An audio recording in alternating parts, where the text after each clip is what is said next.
think we're live now. And then while you're talking, I'll share. Well, I shared it already. I'm sorry. Okay.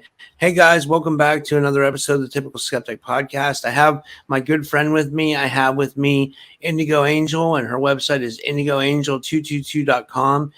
She's a planetary grid reader. She's a seer, and she has a lot of esoteric knowledge. She really shines in these podcasts we do, where she explains like the things she does and what she gets into. And today we're going to be getting into Starforts and spiritual defense systems. So I always am amazed at the stuff she is able to come up with. That's why she's so good at what she does. So Indy, thanks for coming back on. How are you? I'm doing great, Rob. It's so good to see you. It's so good to be here. Thanks for the lovely introduction. And yeah, we are really going in a whole new direction, I think, when it comes to the spiritual planetary evolution and the gridworker technology that I think a lot of us are awakening to on our journey of ascension and our spiritual path. And so I'm kind of really down that wormhole, so to speak. Yeah, you're really going hard on the grid working, it seems like, right? Yeah, it's just I constantly need something else for my consciousness to expand. Like I need something that will because I am such a technical thinker and a scientific thinker, like an esoteric thinker, a hidden occult thinker, all of those things. And with that, matching my ascension and kind of where I'm going in terms of my own personal awareness, like I just keep going deeper into the holographic structures of the core, planetary biospiritual field. And so it just keeps opening up more to me every time I go deeper into the next level of it. So I kind of started with the basics of gridworking and the beginning of gridworking facilitation, which is where you just basically guide groups on spiritual missions in terms of gridworking, which is a lot of fun. Like they're so much fun. A lot of spiritual development happens on a personal level and also on a planetary level. But the more that I've done all of that, I've essentially opened up planetary light matrices, which are the fabrics and the tethering fields which hold timelines together. So I've been able to access light grid fabrics and structures and many, many dimensions of them in terms of like their meaning, their qualities, their attributes, everything according to the timelines. And I've done that, which has opened up another layer of it, which has taken me into spiritual planetary defense systems, which is multiple networks that are running to basically protect the Earth in the events of a diabolical doomsday or, against negative ET military weaponry that's being used. Basically the planet's spiritual immune system and what the planet has provided, and also what humans have provided in working in coalitions and co-creatorships with the planet and source and universe to bring forth those defender systems. So it's been quite the journey, Rob. Yeah, so we were going to get into Starforts and these spiritual defense systems. What exactly is a Starfort? I've never heard of that before. You've never heard of a Starfort before? No, oh my I've never I don't know why. I've never have. Well, that's okay. I honestly didn't tune into them for a really long time, and I've been gridworking for a while, so it's something that's like, I guess I've been delving into more, and it makes sense because I moved down to Florida, and I'm living in Pensacola, and I mean, we have 3 Starforts here just within my city, so I have, I could get to them, but basically they are architectural designs in which humans have created, either around, they really became popular in the 14th, 15th, and 16th century, when a lot of this technology kind of emerged from Italy. And it came from a defensive strategy. This is why they are one of the spiritual planetary defense systems. They're one of these networks. They're one of these fabrics, basically. But they were designed in a way in which mimicked or represent celestial geometric blueprints. Okay, so they could go from like a pentagram formation all the way to an octagonal or even like a 12-dimensional like geometric star code within the architecture. So they're building like geometric walls, architectures around their forts. Some of them are forts, some of them are around castles, some of them are around buildings they may want protected. But it was because in war, like they would shoot cannons and they would like, you know, bring forth military or infantry. And so if they really wanted a building or someplace protected, such as like a military base, they would create that architecture around it so it's harder to be penetrated by the enemy, so to speak. So, you know, all knowledge, all information really has descended from source, is descended from the higher intelligence fields, is descended from the celestial bodies. I mean, even when we talk about the human soul evolution of the human spirit, I mean, this was descended from star beings. So I really think this knowledge descended from the celestial systems themselves, star beings themselves, star cities and star civilizations, essentially. And they are to the star seed. So if you are encoded within your DNA blueprint as a star seed and you've awakened to that, you know, antennae and all of the interdimensional abilities, star forts are star temples to you.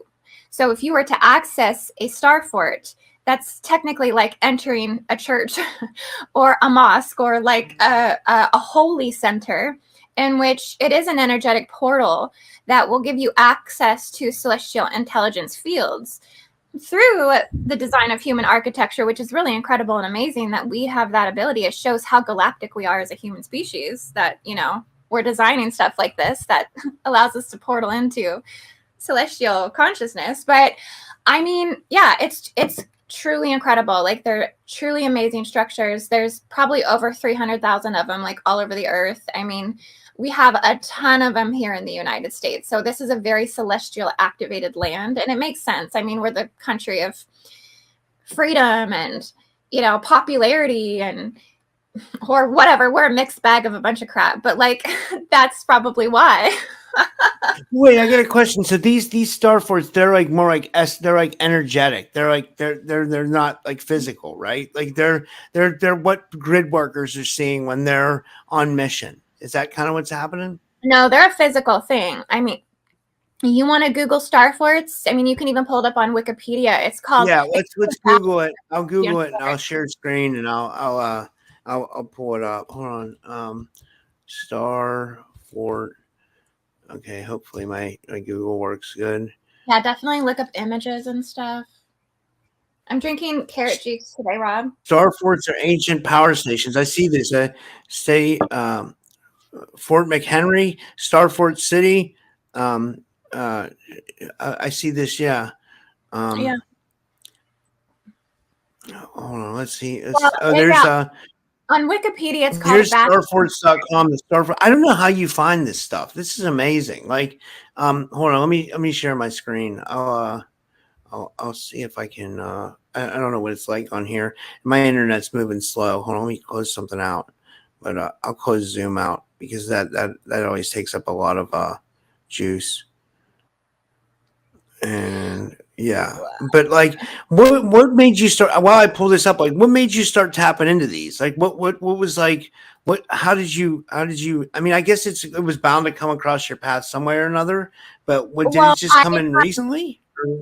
Yeah, recently. And it's because I have been studying spiritual planetary defense systems, which are organic spiritual systems in which protect the earth against the fall of man programming, against the diabolical dooms in the event that directed energy weapons or, you know, man-made weapons of mass destruction get in the eventually has gone into, you know, that reversal spin entirely. I mean, these are systems that activate, that protect the earth. And so the network of the Starforts is a defender grid structure in the planet. It's a built-in network in which humans have subconsciously and unconsciously built, not realizing that we have, you know, installed this into the planet. And basically, these Starforts are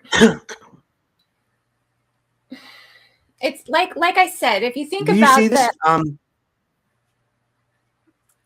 Is that yeah, right? Is this? It says the star for at this website. It says the Starforts of the U.S. and it looks like if you see this map, it looks like a lot of them are on the East Coast. Like that's absolutely correct. And that's a very interesting thing, right? To take note of how they're all on that side. I almost feel that they're acting as a organic defense frequency wall, like a celestial wall. We've kind of decoded this the other day, me and Evie, when we were looking at this map. That there's so many on the East Coast that I think it's kind of it's definitely a defense frequency fence installed on the East Coast to protect from negative energies from the scatter radiation grids, the polarity grids, the mutation grids, the 666 wormholes, all of the, negative mechanics and beast machines that are basically, running through different places and locations, the Bermuda Triangle, whatever you want to call it. But I mean, it is a defense wall, whether it's come through the tactics of war, but it's also permeating all the way through the celestial realms, because this is going into galactic consciousness, basically. And yeah. So what do you think this website, Secret Energy? It says. It reminds me of something that like they might have built during the Civil War, but now they're being accessed as like as a galactic tool. You know what I mean? Like that's what it seems like. I don't know. It's fascinating to me. It really is. Like I think there's been a hijacking. Okay, so what I think. Sorry, I have a wasp next to me. Oh, you're out by your pole. Yeah. That's cool. That's you enjoying your pool?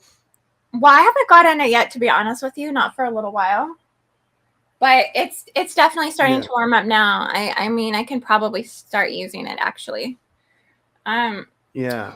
But yeah, the Starforts are. I think this technology goes back even further than the wars, 14th, 15th century, 16th century technology. I think this goes back to Atlantis, and I think this goes back to Tartaria. I think these were architectures of Tartaria. That's amazing. Yes. Have in mind, I think the Tartaria civilization was timeline modified by the particle accelerators from Atlantis, and also from our timelines. So I think they've been using like particle accelerators to basically try to delete the knowledge of Tartaria. I think it's the one civilization that's been the most attacked in terms of its existence, knowledge about it, when it was here, when it wasn't here, how it slipped into the timelines, like all of this, right? Like it's kind of one of these civilizations in which have been targeted by the dark forces, and I think it's because they hold a lot of future technology to the star cities that are supposed to come on the earth. And so they have been modifying, us to try to forget Tartaria. Anyways, they're doing that through weapon systems in the planet to augment the electromagnetic organic frequency fences to create more amnesia within humans, basically to destroy the ability to remember. That goes into spiritual planetary weapon systems. It's like a whole deep wormhole in itself. I want to share again. I want to show you this. I found there's a fort here in Pittsburgh that I found. They have a star fort here in Pittsburgh. It's called Fort Duquesne. I was looking on that Starfort website you sent, or we looked up now, and it's pretty amazing. Like some of these have like elaborate designs. Like I could see why you would say this is Tatarian technology. You know what I mean? Like it definitely looks like it. Let me so this is the one I just pulled up now. I don't know if it's sharing, but this is Fort Duquesne. This is right by my apartment in Pittsburgh, and it has. And what's cool about this Starforts website is it tells you when they were constructed. Now this is mainstream history, or no, maybe it's not mainstream history. I don't know. Like, this says constructed 1754, used by France, French and Indian War, and then it has like the place, and you can go to any one of these. Like, I just pulled up the one in my city, but like here's one, like here's Fort Gaines, Alabama, but these all have like elaborate designs. Like, Yes. what's the difference between the way they were used then and now? Like, what do you think? Well, now It's I being think used more for electron. Like, how are you saying? I think there's a lot of different uses for them on a lot of different dimensions of human understanding. I mean, currently some of them are still active in terms of active military sites. So some of them are actively in defense strategies, right, that are being used for active, military happenings that are running and, going on. So there's that. Some of them are retired, okay, and some of them are just like visitor centers where you can go in and check them out. Some of them, I think, are in covert and like secret space program operations as well. I think aspects of these have been hijacked by the negative ETs. I mean, I honestly think the one down in Pensacola, Fort Pickens, which, I mean, they've shut that one down for the entire year of 2024 for renovations. But I mean, we know that they got typhoon funnels operating down here on the beach where they're basically hijacking Loosh and, all of the satanic energies, like right off the beach. They're just hijacking the shit out of it right on the coast. But I mean, most of these Starforts are on the coast, and there's a reason for that, because they are generated by water codes. I mean, all of this is functioning on a level of subtlety, right? Within the elements and the environment and the atmosphere and the spiritual dimensions and the holographic dimensions. But the coastal regions they're the place where ether, like all the 5 elements meet. You have earth, air, fire, water, and ether. And so the Starfort portals are supposed to be drawing an ether according to those architectural layouts, and also the somatics, because these are working within somatics as well. They are kind of similar to like a crop circle, right? If you think about it, like just with a building, like with a building. They are. Yeah, so I think there's a lot going on within ratios, somatics, sound. What is somatics? Was that like using sound with, what is somatics exactly? I think somatics is like the vibration and like the way the vibration works, right? Like expressing the rhythmic pulsing geometry of life and its movements. So somatics is the manifestation of the movements. And yeah, it breaks it down to its fractal forms and fractal functions and fractal flows. And so I think the Starforts run somatics into the land. If you think about it, I mean, it's upgrading the land consciousness in those areas. It's also highlighting those interdimensional portal sites on the coastal regions. So every Starfort on the coast is generated by water codes. You think about it in terms of a defense system, it is healing the memory fields. It's healing the water fields, basically, in the earth. So there is an organic flow with this. I think they are partially organic and partially man-made and artificial structures. But I think they're bridging systems, ultimately, that are linking the divine with man within the land.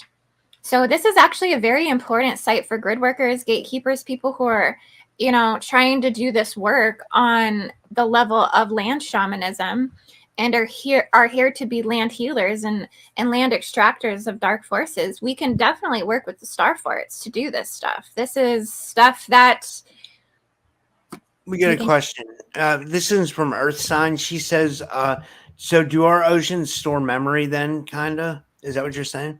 Oh, absolutely. All water stores memory. That makes sense, because water's alive. It's intelligent, right? Mm-hmm. Yeah. Yeah. I know this woman. She's from Australia. Her name is Vita Austin. She like takes pictures of water or frozen water or something, and then the water reacts to like things that she's thinking. You know what I mean? Or it's very fascinating. So like, and I've heard of like living water. I've heard of that before. Like I know like James Brink talks about the living gold, and I've heard of living water, which is supposedly like some I don't know. I'd have to get into it more, but water's fascinating. It's a lot more powerful than we think it is. Not our tap water that they're giving us. I mean, we know that's dumbed down and has fluoride and chlorine in it and everything, but like there are still sources of water that are like purified and right. I mean, that's kind of what we're talking about, right? Well, I think every major body of water on this earth, especially the oceans, I mean, they hold the codes to specific timelines. The Atlantic Ocean holds the Atlantean sea codes. I mean, holds the connection to all of the landmass in which all of the memory from the human existence of Atlantis existed. And those timelines and those memory fields are embedded in the land codes, and those land codes are connected to the water codes. And it's all one functioning organic system of memory fluctuation, that is cohesive, and you can activate to that. I mean, you could go to the Atlantic Ocean and take a dip in that water and literally get embedded with all of the Atlantean codes within your body. Like, go swimming down in the Bermuda or the Bimini Islands, like near the Fountain of Youth. Like, trust me, you're gonna turn into an Atlantean water Stargate, basically, is what's gonna happen in that water, because it's holding all of the memory code fields to it. If you are DNA coded to activate it that way, to house the memory or have that transfer of data, of information, basically, to happen within you. But it's there. I promise you, it is there. So that's what's so crazy about all of this, right? Like, that is fascinating. That's fascinating. That really is. So, so besides the Starforts, you wanted to get into like spiritual defense systems. Have you been learning like more like spiritual defense systems as you've been like facilitating these grid working workshops and classes and stuff like that? yeah. So the defense systems, I mean, it's a multi-tiered network.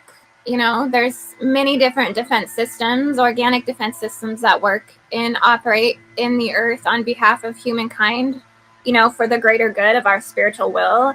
One of those places is Easter Island. The Thousand Head Moai is the island of 1,000 guardians. So that's probably one of the most powerful spiritual defense systems we have on the planet that can be activated by specific soul lineages that carry specific codes, that know how to do 12th dimensional sound healing and somatic healing as well within the stone heads. And basically, by certain tones and certain vibration and frequencies, the heads will move on the island into specific formations or locations that will activate a spiritual defense system in the planet to run. And it basically clears negative, timelines out, evil diabolical plans out of the planet, and it opens up kind of like a time capsule, like right in the last moment of something negative happening, and like it's like a miraculous thing that happens, right? We can't really explain it because it's like super God encoded, and but it's like it is a magical event that happens that functions, for the planets, on the planet's behalf, against darkness, against evil. The pyramid network does the same thing. So all of the pyramids on the earth essentially form a network because they are 64 codon generators within like the DNA. So that also runs into the planetary's geometry and ley line system, in which communicates a planetary defense network around the earth. That also activates at certain times as well. Those pyramids are generators that are connecting, ether, celestial knowledge, spiritual knowledge into the earth. They're generators for that. Is that why they made pyramids all over the world? Like they were supposed to connect, and like they do something like create like a vortex of energy, like from each site to each site? Basically, yes. And if you notice, most of the pyramid systems do run within the 22nd to 44 parallel on the planet. So mostly actually on the 33rd.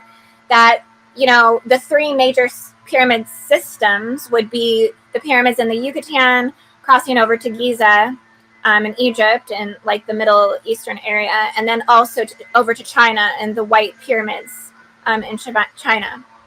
So, yeah, that's a pyramid force basically within those ley lines. So, yeah, it also activates kind of like when the systems are needed according to planetary ascension cycles and biological time markers within the planet events to happen that they'll turn on.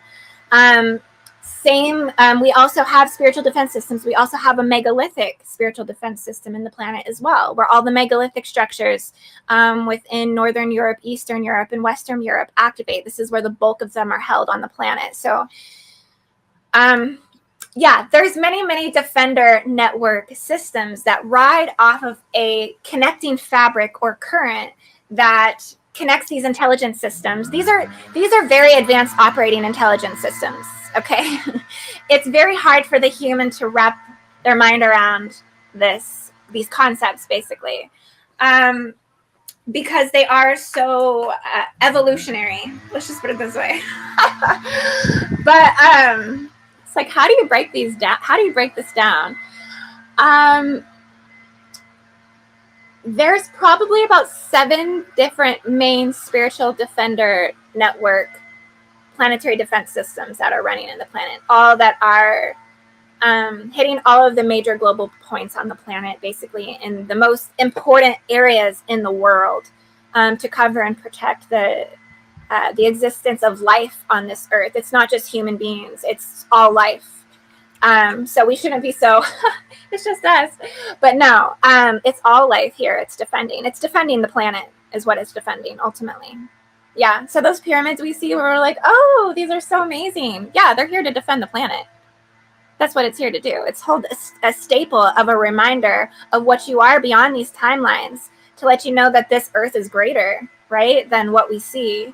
And it's like a constant reminder of that. But they are working within the timelines of the earth's body to hold up the 4 pillars of man, essentially, which is the base fabric of the spiritual defense systems on the planet. It comes from the 4 pillars of man, which is the 4 pillars of spiritual transformation, the 4 corners, north, south, east, and west, the 4 elements, and all of it. The 4 watchers, the 4 angels, archangels, like all of it. I wonder why there's 4 of each. So do you think 4 is a significant number in that sense? I think 4 is a significant number for defender forces on the earth. Yes, 4s are rigid structures. 4s are to hold a foundation up, basically, right? You can't have like a table without 4 legs, or like, it's kind of like it holds structure, discipline in place, reformation, and also resilience. It's holding resilience codes. You cannot be a defender without that underlying the principles, basically, right? Because if you don't have resilience, if you don't have inner fortification, and you don't have like discipline, all these things, you cannot defend because you're weak. Basically, this is what builds strength. It reinstalls strength. So 4 codes are strength codes. And yeah, it's huge because it actually generates from the metagalactic core. The metagalactic core has 4 rotating arms. And so it is the geometry in which upholds the entire universal structure and system in terms of foundation, right? So it's really cool to see how dynamic it is. Like, it blows my mind. Like, yeah, that's fascinating. So let's talk about this. Like, you have a course coming up. Like, what are you going to do in your new course? I know you wanted to talk about that a little bit. Yeah, I mean, I teach about all this in my upcoming course, Gridwork Facilitator 2.0, and I'm basically teaching how to become a gridwork facilitator yourself, like all of the methodology to do this work from beginner levels to advanced. I did already teach a Gridwork Facilitator 1 back in the end of 2022, beginning of 2023, and now I'm just doing the next one for 2024. It was like a very requested course teaching that people want to know about this stuff. So Starforts will be one of the class modules. Also, what else are we doing? We're going to be teaching about the spiritual defense systems, planetary weapons and modification systems. And these terms are very big, right? These are big terms. Like, what is this stuff she's saying? It basically breaks down into multiple categories underneath each one of those things to understand the dynamicism of it. And it's basically the pillar work in which the facilitator or the grid worker needs to understand to evolve within this technology. because as a facilitator, you're going to be guiding group remote missions, and you need to know what's in the planet.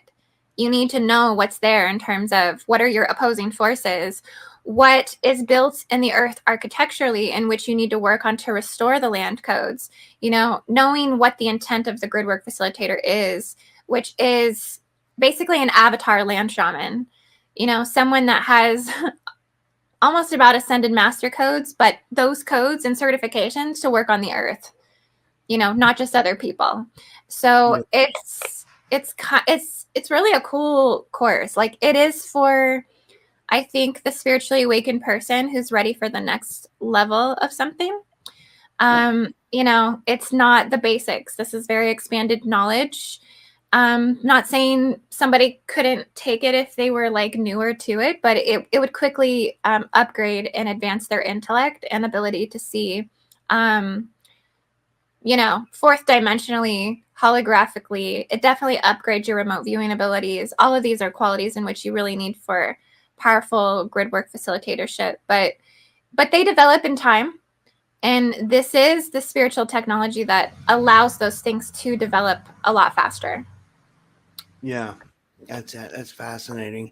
Can anybody join? Like, say somebody didn't do Grid Worker Part 1, can somebody join Grid Worker Part 2? And can they still be, or would you, do you have like a catch up, or like can they just kind of jump right in?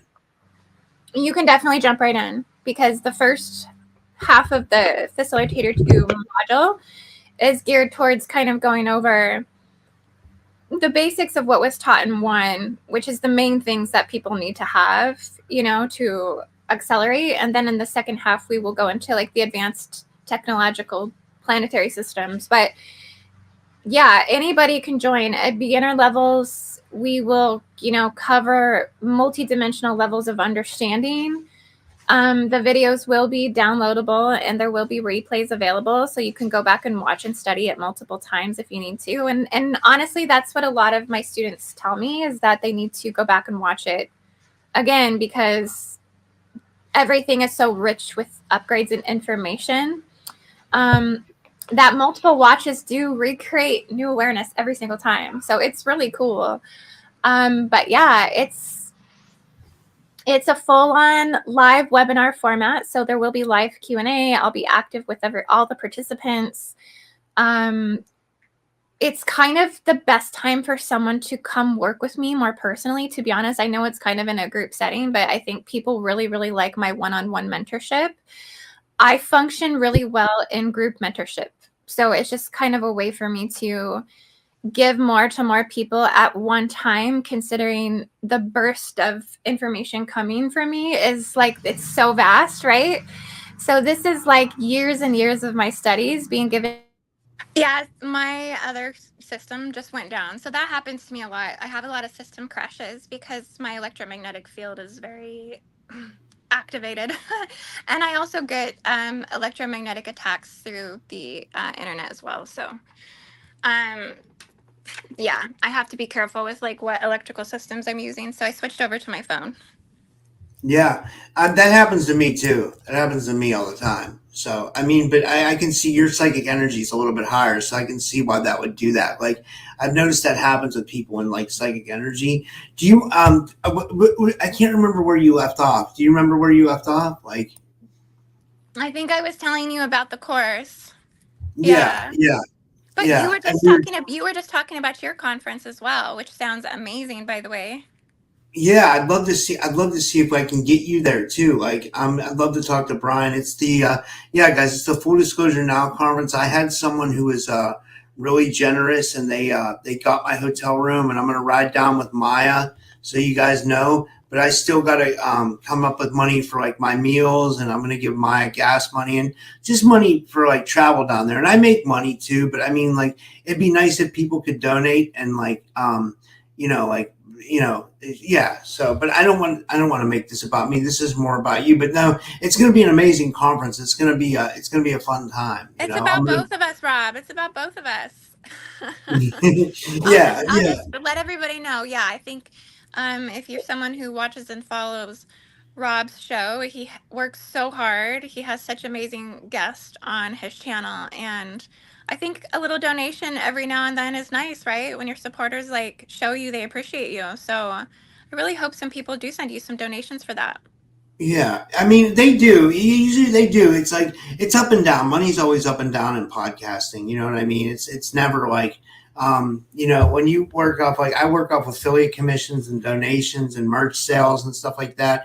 It's always like up and down. It's never like streamlined. I mean, some people it is, but Yeah. for me, it's not. I don't know.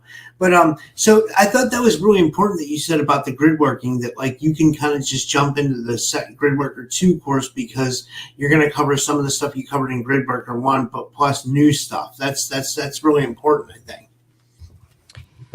Yep, it's going to be full round, trying to get everybody as much information as possible in the time that we have. It's 4 days with me, like 4 hours each day.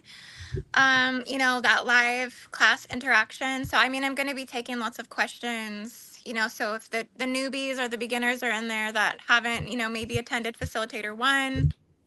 Can you? Can you hear One me? of one of the people just asked about the eclipse. Like one of the guests or one of the the viewers watched about the eclipse. I want to get your opinion on that too. But after we talk about the grid work stuff, because I don't think you and I talked about the eclipse yet. I don't think we have, but you can hear me, right? Yeah, I can hear you for sure. Oh my gosh. See, do you see what's happening right now?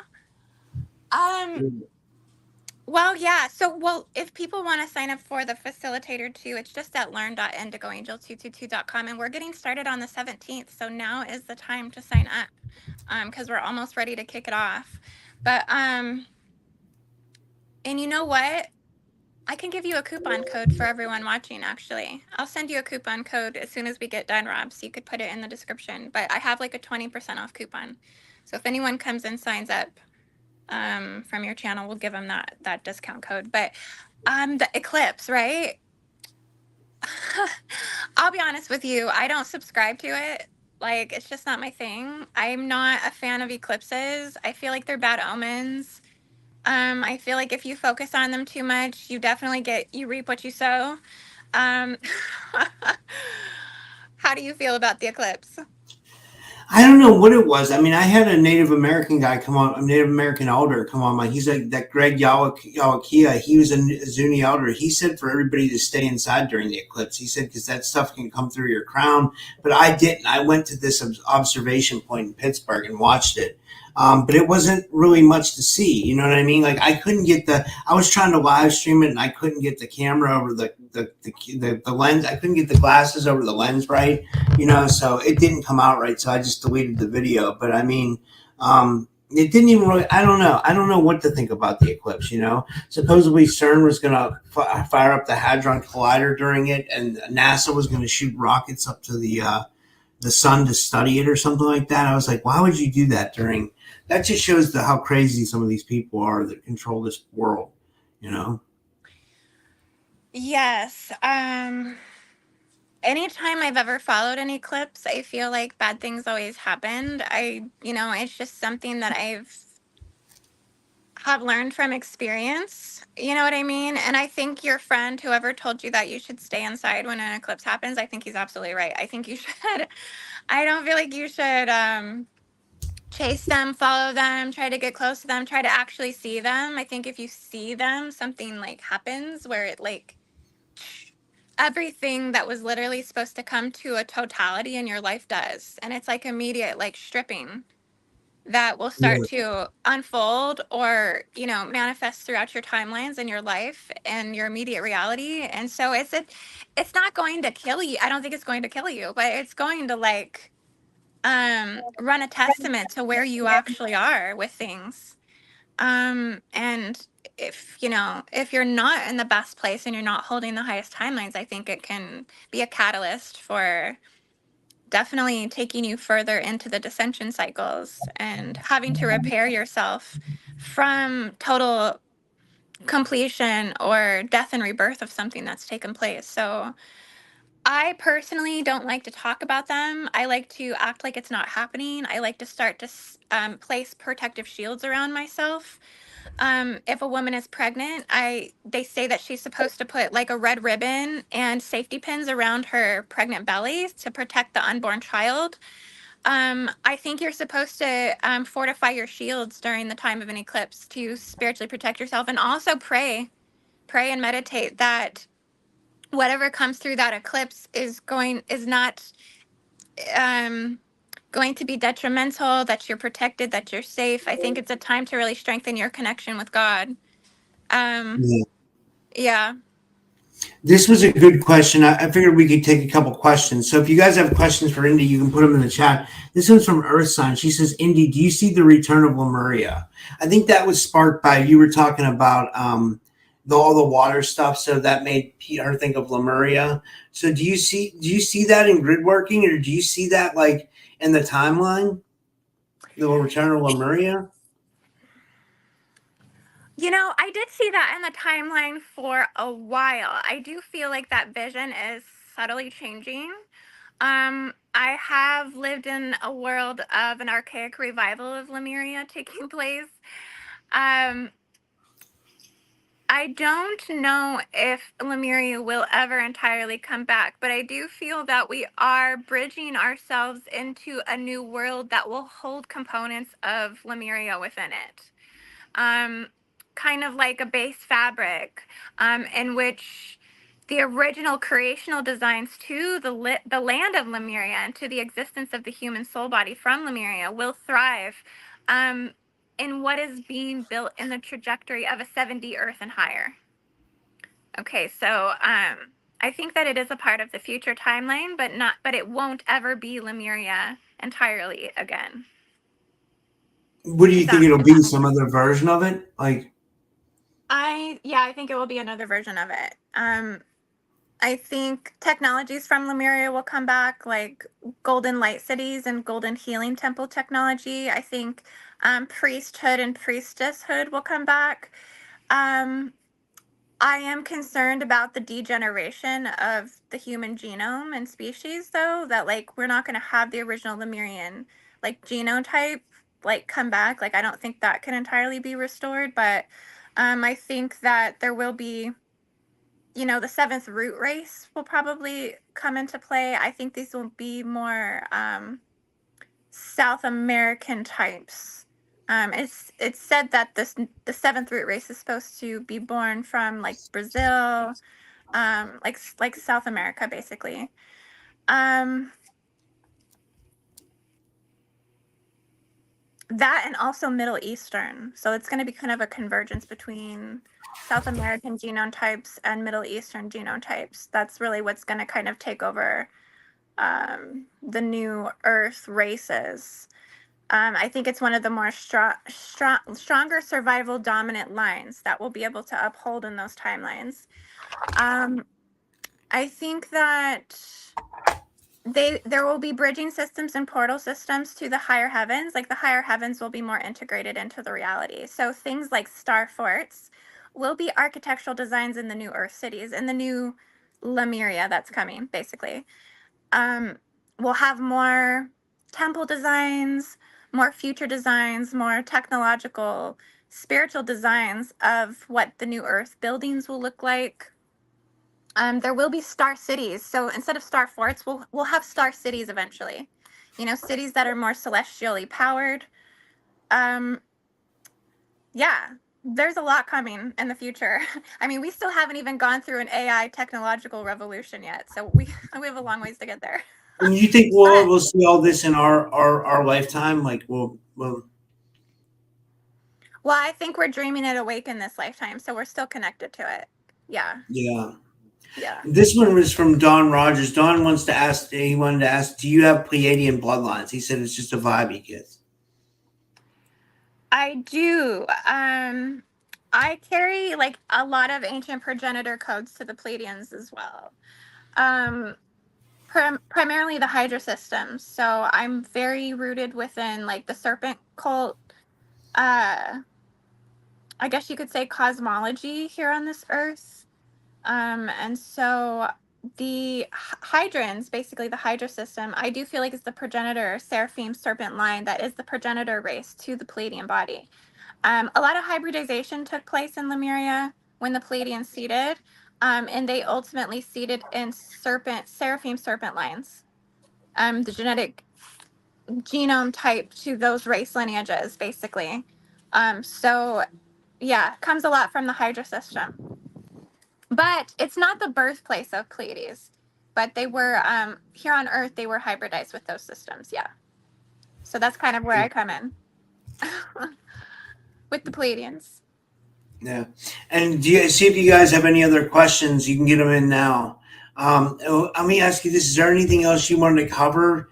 Um, uh, maybe we should talk about this. We have like 10. We have like more than 10. I think 10 minutes. But like, Are do you you want to talk enjoying about hanging some? out with me by the pool? Yeah, I wish I was there. I would jump in, but even though it's like I just put out a post on Facebook about the weather here in Pittsburgh. It's like you can never go outside for a run. I just got a treadmill, so I've been working out again. I'm trying to get back in shape, especially for this conference in July. I'll definitely be in shape by July. You know what I mean? I got to lose some weight, but I will be. But I mean like that's a lot of time from April to July, and if I fast, I can do well. But it's good that I got a treadmill because like you can't go out here in Pittsburgh. It's like raining every day. You know what I mean? It's always cold or raining. It's humdrum weather. It reminds me of like how London was. I heard there's a lot of rain in London, and it never used to be. That's what I feel like the weather's changing for sure. Like I don't like there's this like global warming psyop that they're trying to push down our throats, but I feel like in some places it's getting colder. And someone told me they think that we're actually like leaving a mini ice age or something like that. Do you have any thoughts on that? Do you think it's getting colder in some places or like? I could tell you ever since I was a child, ever since I was 4 years old, I knew that the seasons did not match the diagrams and the systems in which we, portray it to be. That is entirely different, and that the seasons are, I think they're meant to naturally change and shift within the cycles of Earth. So I think the summer eventually becomes winter, and the winter eventually becomes summer, and we're within cycles within that takes place. And what we experience on the calendar and what is perceived to be normal isn't what it is at all. It's just like it's a complete illusion and delusion. But yeah, I think you're right. I think there's parts of the earth that would be experiencing ice age, and then there's parts on the earth that are experiencing like an overheating or an overexhaustion. And I think that's what's happening down here in Florida is we are in the summer months, like we're overheated. Like you are getting electromagnetically radiated to death by the sun. Like even your house is not protecting you. Like it's crazy. Wow. Yeah, because you're just completely annihilated, exhausted. You can't get comfortable. In a lot of cases, you're in pain. You're kind of in fluctuation of pain tolerance within the body, and this is just from the intensity of the radiation from the sun down here. It's crazy. Yes. Wow. What do you feel like? Some people say that they think the sun's sending us like light codes or energy. Do you agree with that, or do you think no? Like, do you think it's like our position in the galactic center of the universe or something like that, or do you not believe that at all, or what do you think? Oh my gosh. I think both. I think it's all simultaneously happening. Yeah. Yeah. We're definitely getting light codes from the sun. I think the sun absorbs different light codes from the metagalactic core Sagittarius A, basically. And then also the radiation from, antimatter and dark matter. And also other celestial systems that are going through their evolutionary processes, and the gamma bursts in which those star systems give off also is accumulated fractally within our solar body. So I mean, we're getting a burst of all of it. I think really we're getting a cosmic cocktail on a daily basis that comes up from the bottom of our feet and radiates out of the land. I mean, this is why grid worker consciousness is like the next wave of evolution, because like all of the blockages that are in the earth are going to affect us as humans energetically and spiritually. I mean, just think about all the trauma codes that are held in the south of the United States from slavery and from, you know, all kinds of shit they did down here, the Civil War, all the blood that was spilled on the land. Do you think when the activates and we get all these new solar codes, like those fragments of memory aren't coming up from the land and just like running through everybody, and we're like reliving PTSD trauma codes from war codes from previous timelines? I mean, this is what, you know, grid working is about ultimately, is to alleviate that energy out of the earth, in what way we can, right? Being like proactive in the healing of humanity, which we're not because everybody's lost hope. Everybody's lost hope. Yeah. um they might say they haven't, but a lot of people have lost their disconnection to being a vision holder. They can't see the vision, they can't see where things are going, so it's hard to, you know, um live by the code that, or the prophecy code that will sustain it when they can't see it. Well, So with so much toxicity thrown into our lives, like between like the way that the water we drink, the food we eat, and then like someone just wrote chemtrails, like not just that, but like just like like the all the vision and stuff. And if we get into some topics, they might take the video down, but you know what I mean, like all the toxicity that's kind of in our reality. You know what I mean, like from the division tactics to the stuff in our food. It's like, yeah. how can we live people we see straight, and then it's Satan's like most world. We people live are in just Satan's trying to world. It's raise a their kids and satanic. right. Yeah, I think we very much live in a satanic system. We live in a satanic world. We live in um a world that has lost its ability to purify. Like, there's not a lot of support systems basically in place. I mean, what was ultimately descended down that was a manual was like the religious and biblical doctrines, okay? And so, I mean, that's kind of what has like integrated itself as like a staple of like how to live your life pure and righteously and according to like the laws of God, and ultimately that would sustain the human spirit and soul and light body. But I mean, it's just everybody's kind of lost their way from that reality. And it's sad. It's a death culture basically. We live in a death culture. Yeah. So everything's feeding upon itself, and there's a lot of parasites. It's mostly parasitic. I They're just all took a being parasite cleanse. consumed by parasites.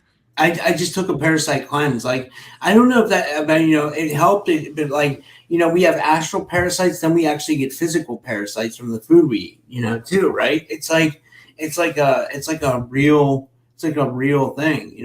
They even have videos on YouTube where you can like cleanse parasites. Like I mean, I've been doing heavy metal detoxes, parasite detoxes. Like, I mean, it's all alternative health information.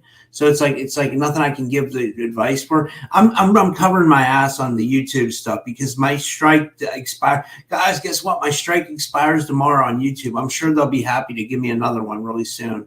But I mean, I've been playing it really safe. I've been putting everything on Rumble that isn't like, Yeah, good for you. Good for you. I mean, so yeah, there's a lot of things we have to do to try to dodge that, isn't there? yeah. Yeah, I got a strike too. I think mine's gonna expire soon too, so I'm just trying to be good as well. Yeah. Someone wanted to know about your Simo wanted to know about your tattoos, and I'm glad. Arizona Raven, glad you're here. She said she just saw it. Yeah, YouTube's not sending out notifications. Simo says looks like IndigoAngel has some pretty dope tats. I'd love to know more about those. Oh Do my they say? god.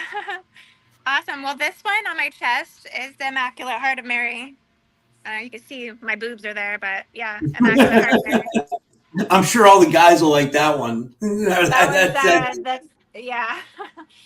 That one's like has the Three of Swords. So like the tarot card, the Three of Swords.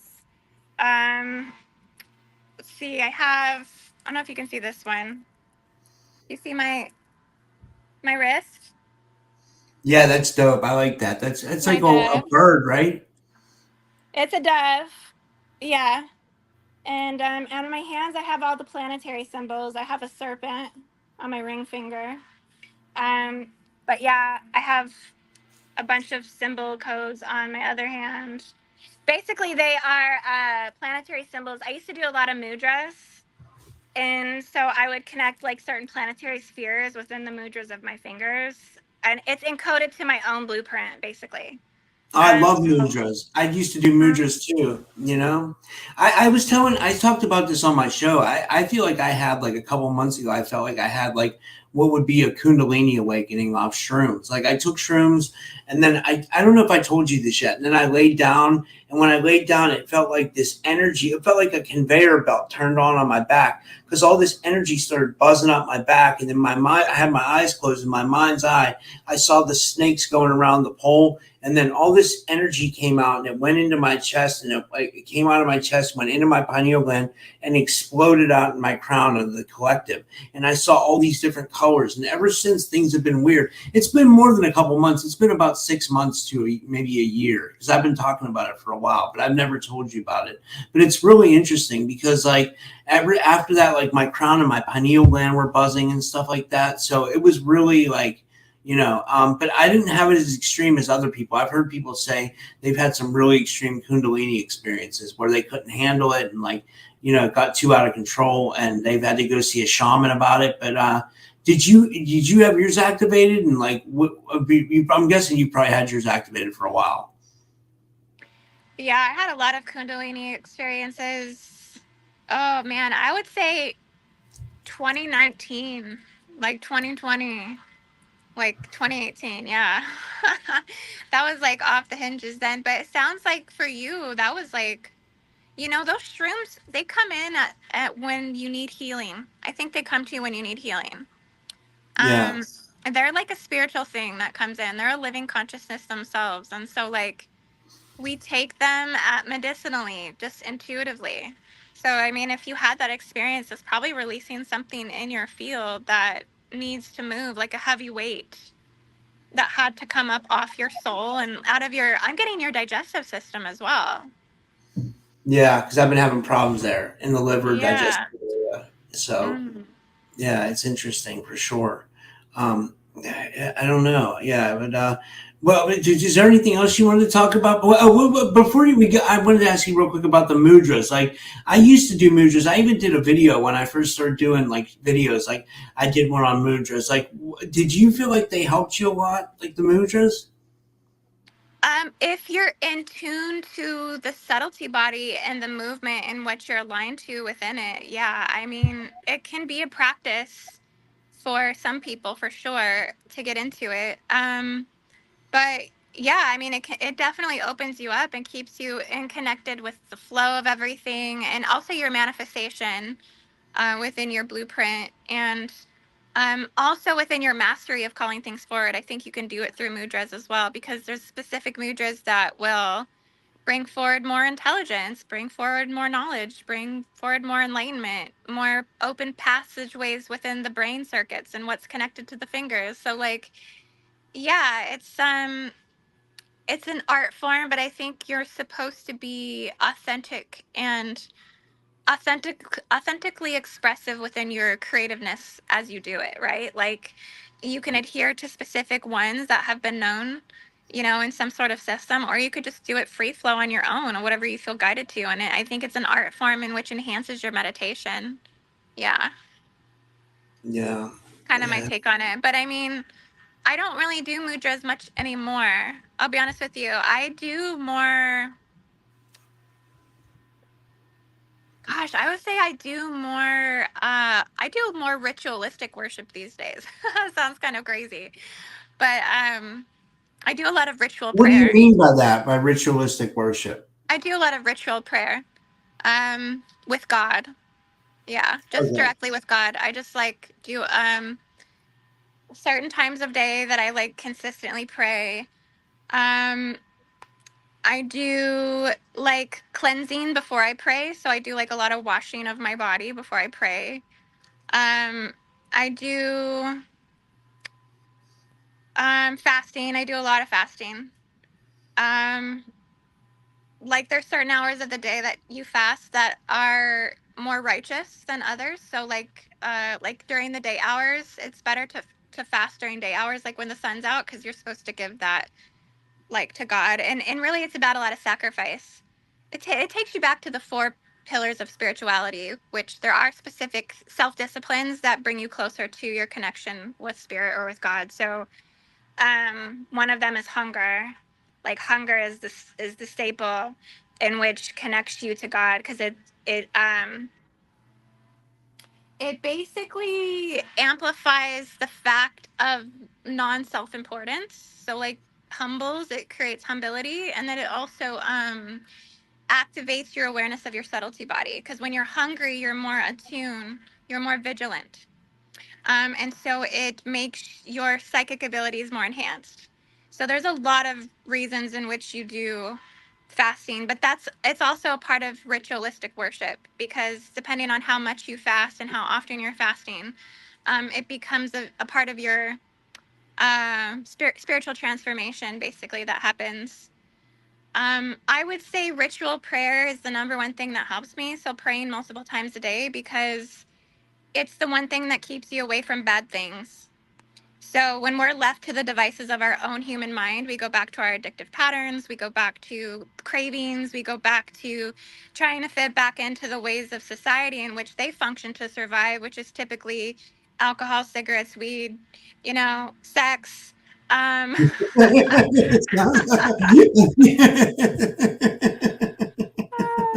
yeah. All the fun stuff, right?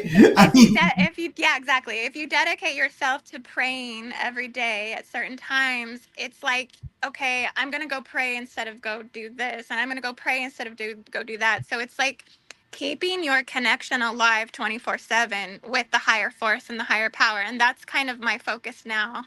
Um, it's it's less in the hands of spiritual modalities. Even though I do preach a spiritual modality in which I believe in, which is implant removal. I think it's one of the best thing we can do. It's the visual and metaphoric and spiritual practice of focusing on consciously removing energetic blockages, which is very important. Um, but I think overall the focus should be um, just making your connection to God the number one priority. It sounds a little crazy, but it follows the law of one. You know what I mean? It follows the thing in which all the prophets came to teach in the first place. And if you think about the basis of New Age spirituality, and what that looks like now in modern times, I mean, it's founded in religious doctrine, like straight up.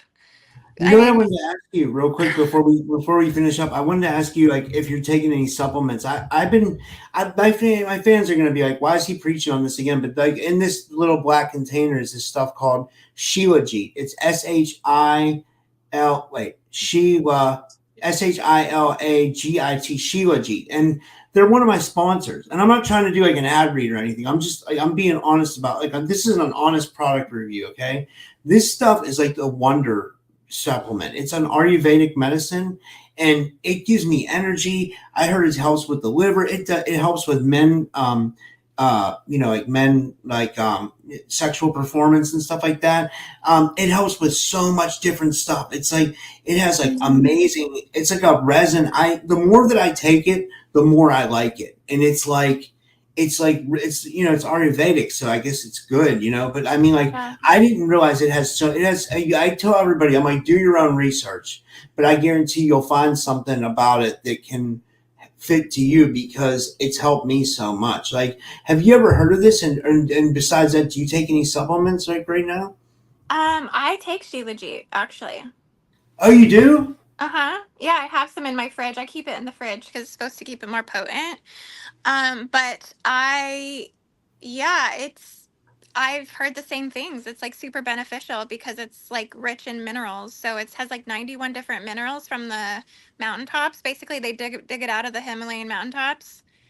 And it's like a resin that has 91 minerals, and our body needs minerals. It's like one of the main things that we need. So you get a full dose of them with that. And yeah, it's supposed to help with everything, like your lymphatic system, your endocrine system, your central nervous system. I mean, minerals is the basis of our biochemistry. So I think it makes sense that we should be replenishing that, right? Like, yeah, it's really cool. I personally, I've I've taken it for like 2 weeks on, 2 weeks off, 2 weeks on. I think you're supposed to probably do it at least a month on, and then maybe a week off, and then another month. I think that's probably the best way to take it. But I've been doing 2 weeks on, 2 weeks off. Yeah, that's kind of how I'm doing it too because they send me some. I have one, they're like an affiliate or a sponsor. So if you guys want to get some, it's in the link in the description of this video and you get a discount for using my name, Rob. But anyway, they send me some and then I liked it so much that I started buying it, but then it comes on off time. So like I'll buy it and then I'll use it for like a week and then it like, I don't have it for a week and then I have it again. And then it comes because it takes long to get here or for whatever reason. I don't know why, but I like it a lot. Like It has like a crazy taste to it, doesn't it? yeah, it does. It does. Yeah. Like Do you take the tar or are you taking like a tablet?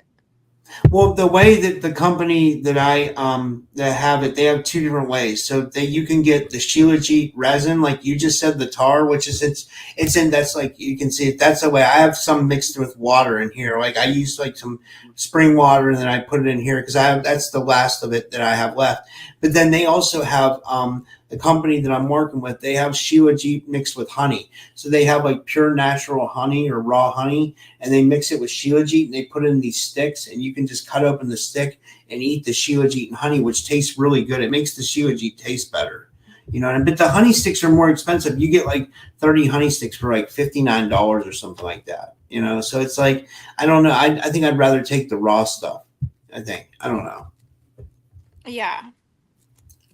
Oh, Arizona Raven shared the link. Thanks, Arizona Raven. Oh, That's she's good. awesome. Yeah, I met her through your show. Like I was leaving a comment in your show, and then I met her, and then she started watching my show. Now she watches both our shows. She's like a motherly figure. She's an amazing person. Yeah. I like Hey, her a lot. Arizona. We love you, girl. Thank you so much. Yeah, she really is amazing. Like, well, I mean, is there anything else you wanted to share? Do you want to tell one more time about the classes, like, and how people can sign up? And I just want to thank you because, like, I really love doing shows with you. It's really great that we're growing at the same time. I think we're about at the same number of subscribers, so like, it's cool that both our audiences get to see this, and like, yeah, it's just cool that like I really enjoy doing these shows with you. It's awesome. Yeah, I always love doing shows with you. I think we have like we have some sort of like blueprint that is connected for sure. Like I think me and you kind of met on like a very heart-based like connection. You know what I mean? Like We cuz both had that's what broke up with our exes when we met. yes. So, yeah, we just had like a support like vibe with one another right from the beginning. So I think that's the best way to build friendships, honestly, is when like people are just both genuinely connecting through growth, personal growth and business entrepreneurship, all of that. Like so yeah, it's super fun to do shows with you, and I think we should definitely keep doing them in the future.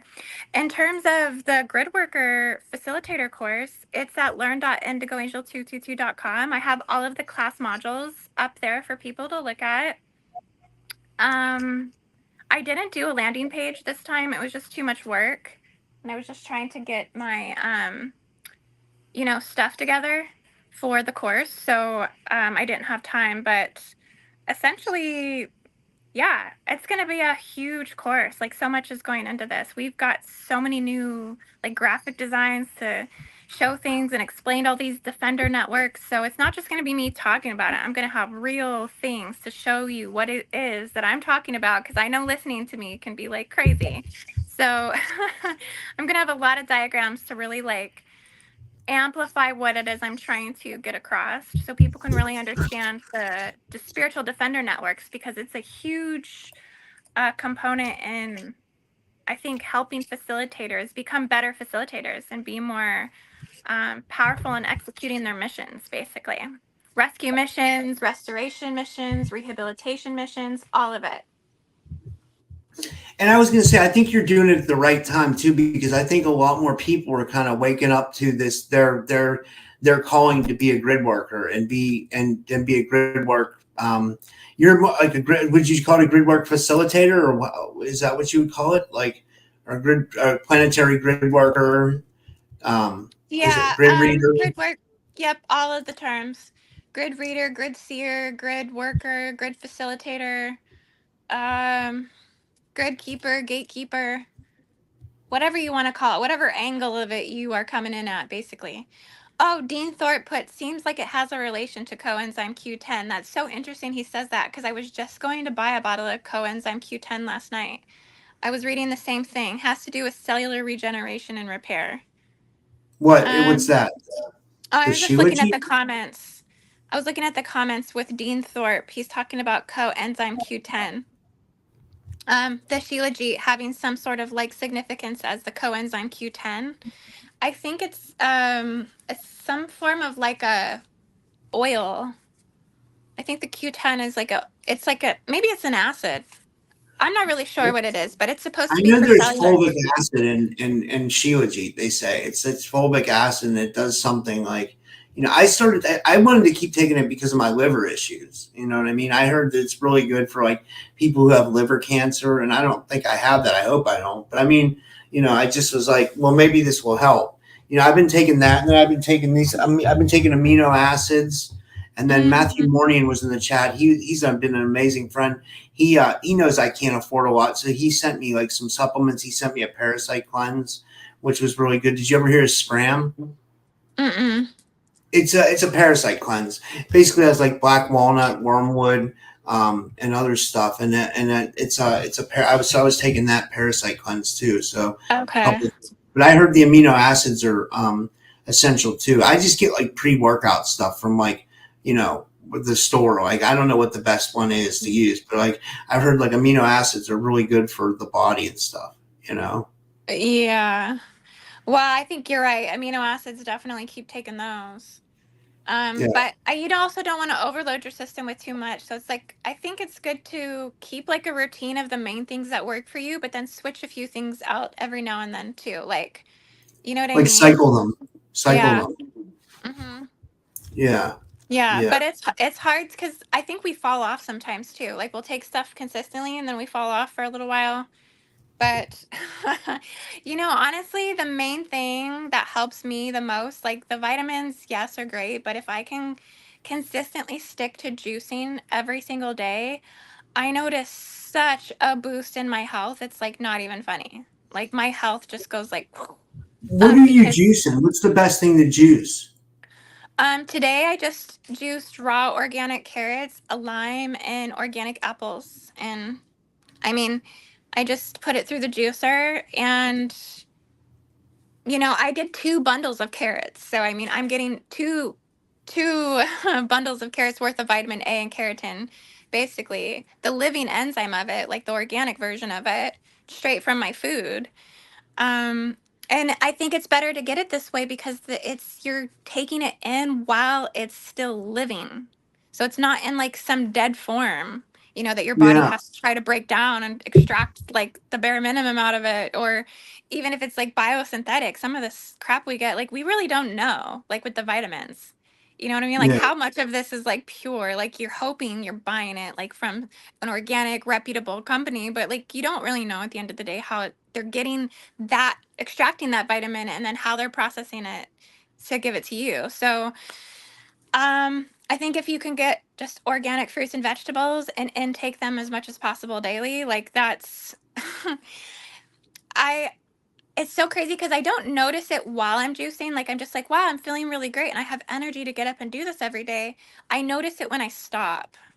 So it's like if I've done it for a month straight, if I stop the next week, I'll notice that my energy levels just go like I just Do like you, completely like deflate like a balloon. Like do you still eat meat, or have you cut out meat?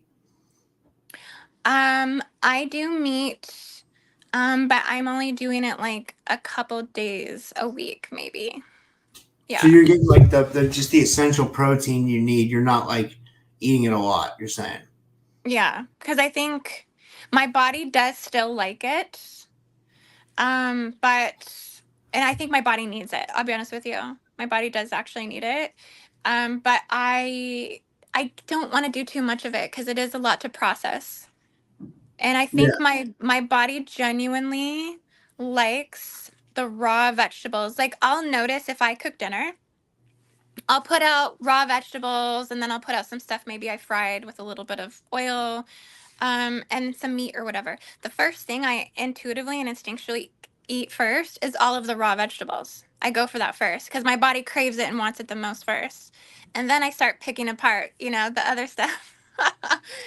Well, So, plus it's weird. Like when I eat like raw vegetables or something, or when I juice, it seems like I get like natural energy from it right away. Whereas I don't get natural energy from meat, so that should tell us something right there too. It seems like, right? It's like the vegetables want to give like natural energy for whatever reason, and because there's yeah. probably the vitamins in them. That's probably why. Well, you think about it. If you're eating meat, you're already eating something that's dead. Okay. And then if you're eating anything that you bake, cook, anything you do other than it being raw, you're processing it. I mean, so if you're even putting it in oil or baking it, like you're processing it one way or another. If you're cooking it, you're immediately killing like 80% of the living nutrition because the heat kills it, basically.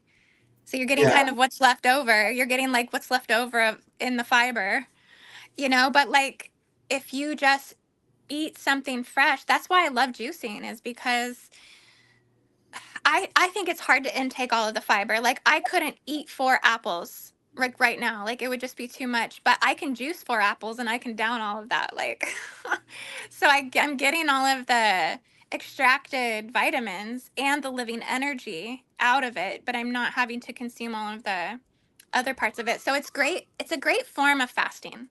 Honestly, like if you just want to do a liquid fast, those are amazing. Like raw vegetable, fruit and vegetable liquid fast. I mean, talk about your cure to cancer. For real. Yeah, I think I'm gonna start doing that just to see if I feel better. Like I mean, I've been working out too, but I'm gonna start doing the juicing. As I think that's a really Yeah. good.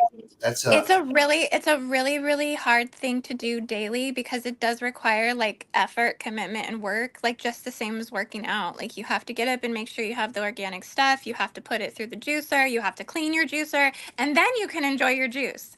But you can make enough juice for the entire day and even for 2 days. I wouldn't go past 2 days because everything dies after a couple days, right? So it's like no point to make like 4 days worth because like by the third day, you're just going to be like, it's flat and like you can tell everything's died. So yeah, it's kind of like a commitment thing you do for yourself, but And I do think you do it's worth different it. vegetables every day, or what do you stick with like carrots and apples and lime?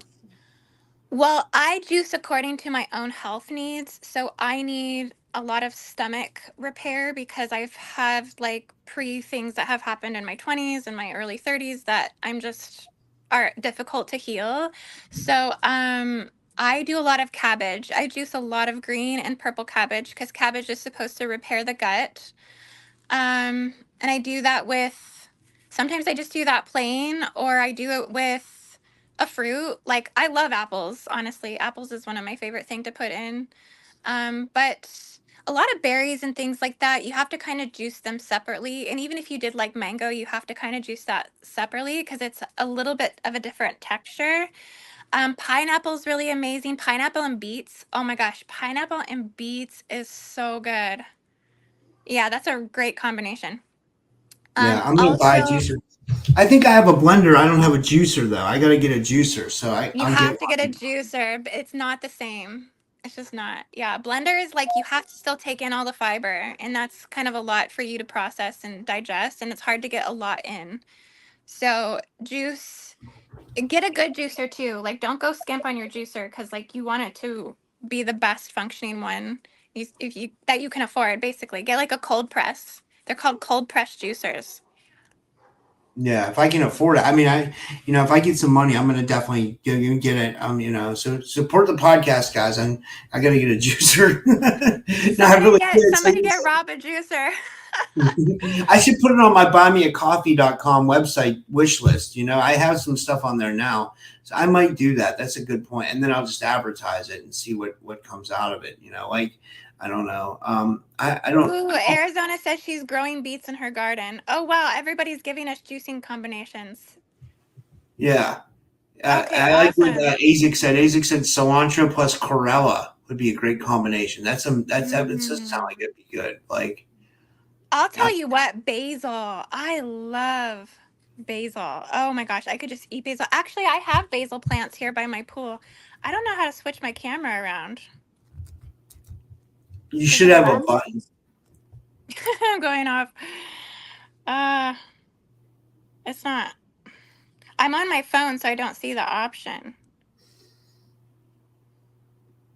Okay, well, either way, I'm growing tomatoes. I have, yeah, basil. Well, basil is considered holy. They call it holy basil. I saw that. Yeah. I wonder why they Yeah, said. I don't know, but it made me feel better about eating it. It's like they've had all there's like certain names for things in history, and like it's like they knew everything already in history. It's like you just got to pay attention to certain stuff. Like there's probably a reason why they call basil holy, and there's like it's like they had all the answers in ancient history and regular history. Like you just got to look at it. It's like we've been so detached from everything. It seems like like Mm-hmm. I don't know. Yep, we have been. So true. Yeah. But yeah, I love all of the combinations of everybody was putting in the chat here. That's so cool. Everybody's down with it. Everybody's like, yeah. Yeah. Well, this has been amazing. I'm going to go work out right now. It's we've been going an hour and 24 minutes. I got to work out, and then I got Arkeem Ra coming on tonight, guys. I'm not sure if that's going to be on Rumble or on YouTube because he goes pretty hard. I'm not going to lie, he goes hard, but I might put it on YouTube for the live stream, and then I'll take it down and leave it on Rumble if it's really heavy material. But that's at 9 p.m. Eastern, guys. So I'll be back for that. So do you want to have any closing words, Indy? And thank you so much again. This was amazing. No, just thanks to everyone watching. We love you all so much. Thanks for tuning in, and the next show, Rob. Yeah, we'll do another one soon, and I'll send you this file right now. Before I go work out, I'll send it to you. Okay, sounds good. All right. Thank you. All right. Bye, Thanks, everyone. everybody. Have a good